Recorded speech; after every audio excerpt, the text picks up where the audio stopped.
How many times have you woken up, hit the snooze button not once, not twice, but maybe 3 times, feeling that heavy weight, that feeling of, ugh, I should do that thing today, but I just don't feel like it.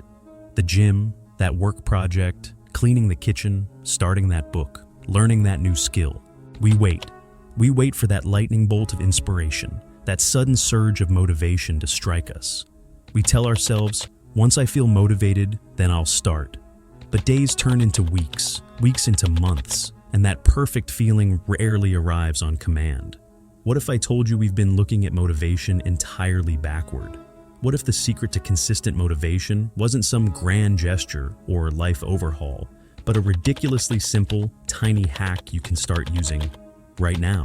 Let's break down the big myth. Motivation comes before action. We believe we need to feel ready, inspired, and energized first, and then we'll take the leap. But neuroscience and psychology actually show us something quite different. Something counterintuitive, but incredibly powerful. Think about it like a car on a cold morning. It doesn't warm itself up before you turn the key. You have to turn the key, start the engine, get it moving, then the heat starts flowing. Our motivation works in a very similar way. Waiting for motivation is like waiting for the perfect wave that might never come. You're passively standing on the shore, but action, even the smallest action, is like paddling out. It creates friction, it creates movement, it generates its own momentum. Action isn't the result of motivation. Often it's the creator of it. That initial inertia, that, ugh, I don't want to feeling. That's the biggest hurdle. Once you overcome that tiny initial resistance, something magical starts to happen. So, what is this tiny hack that can rewire your approach to getting things done every single day? It's called the 2-minute rule. It's beautifully simple. Whatever task you're avoiding, commit to doing it for just 2 minutes. That's it, 2 minutes. Want to exercise but feel glued to the couch? Don't commit to a 1-hour workout. Just commit to putting on your running shoes and walking out the door. That takes less than 2 minutes. Dreading that huge report? Don't think about the whole thing. Just commit to opening the document and writing the first sentence or outlining the first section header. 2 minutes. Need to clean the disastrous kitchen? Don't visualize scrubbing for an hour. Just commit to putting away 5 items or clearing 1 counter surface. 2 minutes. Want to read more? Just commit to reading 1 page. Less than 2 minutes. Why does this work so brilliantly? 1. It bypasses resistance. The task feels so small, so manageable, that the part of your brain screaming, no, doesn't have much to fight against. It lowers the activation energy needed to start. 2. It breaks inertia. An object at rest stays at rest. An object in motion stays in motion. Getting started, even for 120 seconds, shifts you from at rest to in motion. 3. It often leads to more.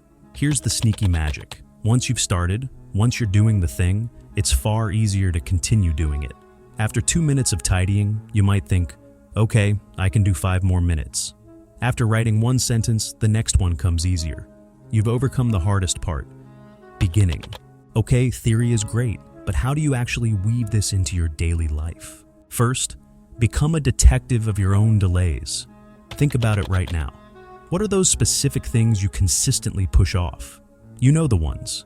That little nudge of resistance you feel. Maybe it's answering that specific email, finally picking up the floss, actually tuning your guitar before you practice, or making that phone call you keep rescheduling. Take a moment, maybe even pause this video, and identify 1 or 2 of your personal resistance tasks. Get specific. Name your resistance. Second, shrink it down to ridiculously small. Now, take each task you identified and ask yourself, what's the version of this I can do in less than 2 minutes? We're lowering the barrier to entry so low, it's almost impossible not to step over it. So, instead of plan my entire week, try open my planner and write down just 1 priority. Instead of the daunting go to the gym, the tiny achievable start is put on my gym clothes. That's it. You're just creating the gateway action. Third, link it to what you already do. This is where it gets really clever. It's called habit stacking. You attach your new tiny 2-minute habit to something you already do automatically, like brushing your teeth or making coffee. Your existing habit becomes the trigger. So it might sound like this. After I brush my teeth, my current habit, I will do 2 minutes of stretching, my new tiny habit. Or maybe when I pour my first cup of coffee, current habit, I will open my notebook and jot down one thing I'm grateful for, new tiny habit. This anchors the new behavior, making it much easier to remember and slip into your routine without friction. Fourth, possibly the most important, celebrate the start. Seriously, this is crucial. Give yourself genuine credit for doing the 2 minutes. Even if you only manage the 2 minutes and stop right there, that's the win. The entire point was to start, to break inertia. You didn't wait for perfect motivation, you didn't let resistance win. You took action. You showed up. That is the victory. Acknowledge it, feel good about it.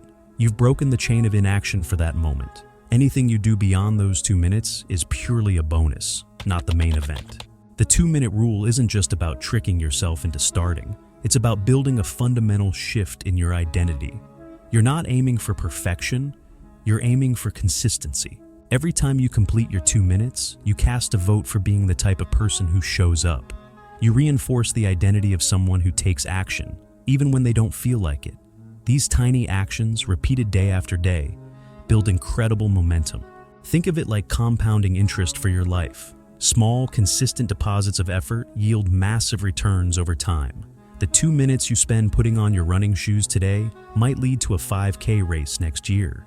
The 2 minutes you spend tidying might lead to a calm, organized home.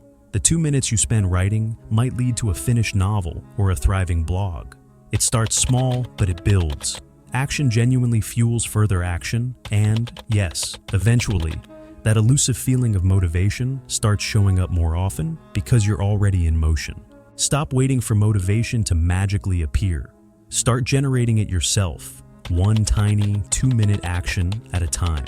It's simple, it's effective, and it puts you back in the driver's seat of your own life. So, here's your challenge, starting today. What is one thing you've been putting off? Just one. Now, what is the 2-minute version of starting that task? Don't overthink it. Just commit to those 120 seconds. Set a timer if you need to.